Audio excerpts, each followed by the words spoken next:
Number football जरायाव गेलेनो बे जुदि सानदोंब्ला बे खोथाया रोखा जे बे फुटबल जरानि दरनैनि गामिनि नामखौल' बुंनो हाथोंलाय मखस्थ' जे जायगायाव बे दरनैनि गामिनि मा होनो गामिनि नामखौनो मिथियाब्ला बे जायगायाव थांनानै बे इलेक्सन गेलेनो हागोन। दिनै 14 नम्बर चिरां दुवाराव रायजो राजाफ्रा बुंगासिनो दं भुल जाबाय फेरेंगाखौ देरहा होननानै। दा ओंखायनो फेरेंगाया खुनु पट्टे 14 नम्बराव जायगा गैला। बिहा फेरेंगाया जायगा गैला। बे फ्लाइं अन द स्काई जागासिनो दङ।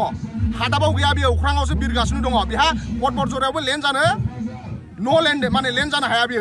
बियो चिरां दुवारावबो लेन्ड जानो हाया, 13 चिराङावबो लेन्ड जानो हाया। बे नाव फ्लाइं इन द स्काई, बे अख्रां सायाव बिरगासिनो दङ। जेला बे लेन्ड जागोन, लेन्ड जानो थाखाय बेहा स्टपेज गैया। बे फुरा आउट अफ BTC आव लेन्ड जाहैनो नांगोन, अब्लासो बे लेन्ड जानो हागोन। बेहा नाव जायगायानो गैया लेन्ड जानो थाखाय। ओंखायनो फेरेंगाया फ्लाइं इन द स्काई, बे मालाबा फुटबल जरानि नाम लागोन, मालाबा 13, मालाबा 14 नि, नाथाय मोगथाङाव बेनो थार 14 चिरां दुवारनि रायजो राजाया UPPL खौ देरहा होनानै भुल जाबाय होननानै बुंदों।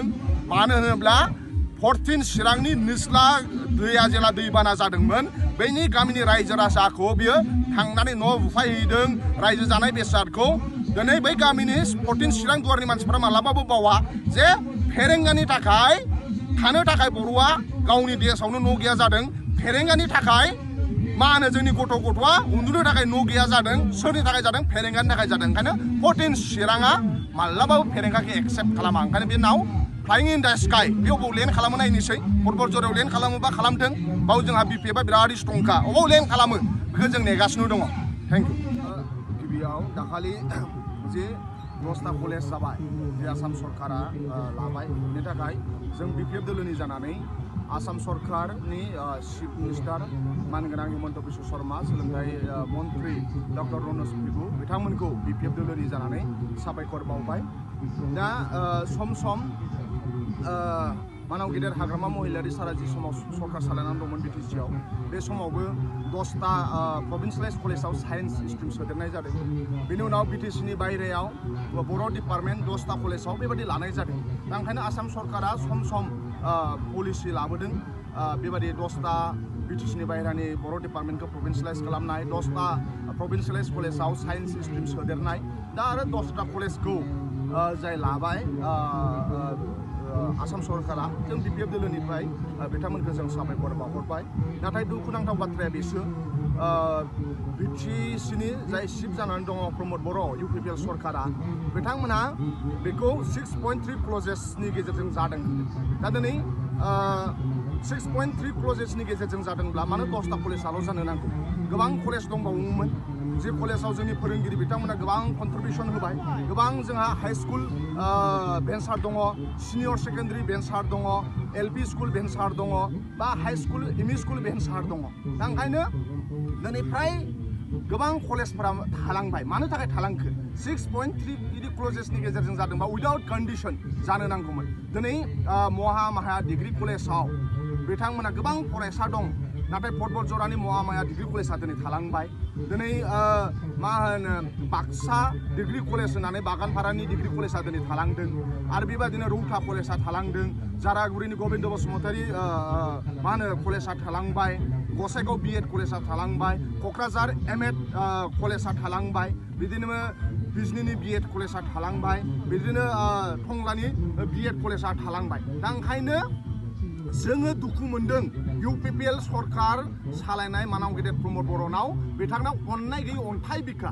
जे समाव जोंनि फोरोंगुरु महामाया डिग्री कलेज बा जोंहा बागानपारानि कलेज आरो गोबां सिनियर सेकेन्डारि बिथांमोननि गोबाव सम 15 बोसोर 20 बोसोर मास्टार मावबाय, बे ओनसोलनि फोरोंगिरि जाबाय, गोबां फरायसाफोरखौ गियानि खालामबाय। बिथांमोनहा 6.3 क्लजेसनि गेजेरजों जागोन सानदोंमोन, नाथाय मा होनो दाखालि बावै बिथांमोना थालांबाय। बे थालांनाय समाव गोबां जाय कलेजफोरा थालांबाय, फोरोंगुरु बिथांमोना दुखुनि सानमोन। बिथांमोना आसा खालामदोंमोन, नाथाय निराशा जादों। बे समाव UPPLफोरा बमा गावदों अफिसे। बे समाव UPPLनि दैदेनगिरिफोरा मा होनो बिथांमोना मिस्ट्रि जादों। जे समाव जोंनि कलेजनि फोरोंगिरिफोरा, भेन्सार स्कुलनि फोरोंगिरिफोरा दुखु जानानै दंमोन, बे समाव UPPLनि दैदेनगिरिफोरा मा होनो मिस्ट्रि जादों। ओंखायनो जों दुखु मोनदों बे इउपिपिएल सरकारखौ गोबां भेन्सार स्कुला थालांबाय, गोबां भेन्सार सिनियर सेकेन्डारिया थालांदों, गोबां भेन्सार कलेजा थालांदों, क'क्राझार ल' कलेजा थालांदों। बे समाव फोरोंगिरिफोरनि दुखुआव एसेबो दुखु नांफायाखै। इउपिपिएल अफिस बमा गावदों, इउपिपिएलफोरा मिस्ट्रि जादों, मा होनो जुलाफि जादों। दा फोरोंगिरिफोरा बिथांमोनखौ रागा जोंनानै दं। ओंखायनो जों बुंदों बिपिएफ दोलोनिफ्राय दिनै जुदि हाग्रामा महिलारि सारा शिफ्ट जानानै थानायमोनब्ला बेबादि इनजास्टिस जायामोन। दा हाग्रामा महिलारि सारा सबखौबो सिन्था दं। ओंखायनो दिनै जाय कलेजनि फोरोंगिरिफोरा आरो 10टा कलेज जि जादों बेयावबो गोबां प्रफेसारफोरा बिथांमोना थालांदों।